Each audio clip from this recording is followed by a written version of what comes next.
Hi, good morning. My name is Daryl Christian Valdez, and I'm the captain in MS Amera.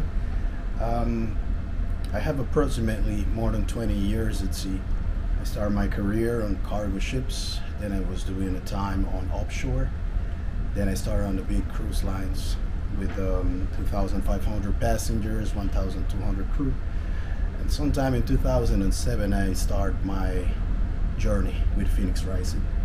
I started from the lowest position in all vessels in the fleet, and I worked my way up with them.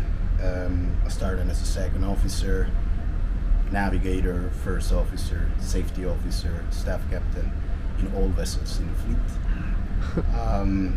After that, we have the period on Albatross, was the older vessel in the fleet, and in there I perform with the company in general a lot of dry docks, and again a lot of experience. Let's say we learning from the best.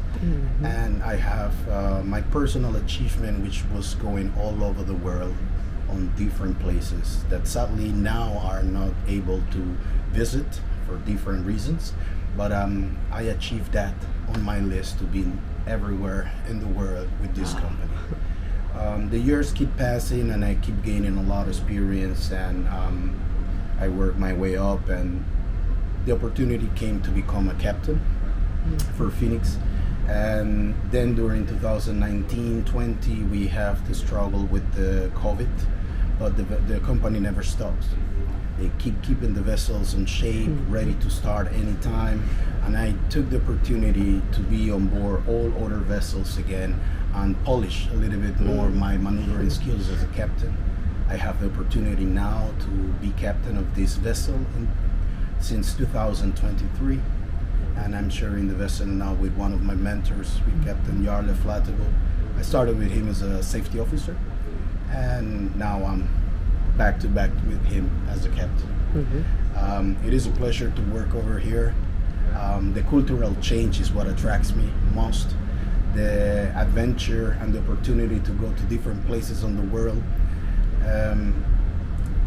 By the particulars of the vessel being about 200 meters, 7 meters draft, and 45 meters high, it has the opportunity to go to most places.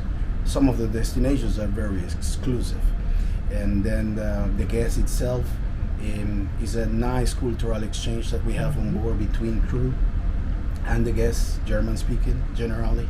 So I'm learning German now, a little bit later, but I'm getting there, and it is a beautiful experience. The atmosphere is completely different.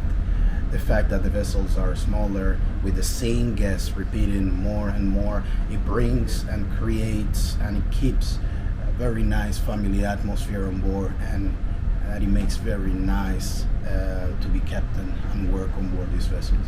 Which is your favorite ocean or country? Wow, that is a very difficult question, because for me it's all about changes. If I don't get stuck in the routine and I have the opportunity to change areas, I will say that I have a very nice experience on the north. When it comes to Greenland, Iceland, Spitsbergen, Norway, I have a nice experience in there. But from time to time I like to change areas, so that's why I say the routine is never there, because it's also give you the opportunity as a captain to not being able to do always the same ports. You have the chance to be in every ports in the world, so your knowledge and your experience is quite solid, and I'm very proud of the process because it makes me very strong on this position. Grundarfjörður. Grundarfjörður. Kirkjufjell, the mountain. You've been on board with Yes, us in yes. Grundarfjörður? In April, April I was, and it was difficult to come and land with the ship, the wind. As you know, these vessels are with certain age. They are not provided with the most powerful maneuver skills, but it has enough power. So you really need to know the vessel very well. You need to know the limitations, but you also need to know your capabilities. And like you say, it gives you the opportunity to be very solid when it comes to maneuver. Grundarfjörður, as you remember, is on that day we have 45 knots wind. And there is not much space because of the fish farm, and it's a very, very small pier. So we tried once just to test, we see how strong it was, so then okay, let's give it a second try, and we did a different approach, and we succeed. Sometimes you need 2 times, but as long as there's everything planned and we have a plan A, a plan B in hand, everything will work. Yeah, great. Danke, dass ihr zugesehen habt. Ich hoffe, euch hat's gefallen. Ida Movie gibt es auch auf Instagram. Bis zum nächsten Mal.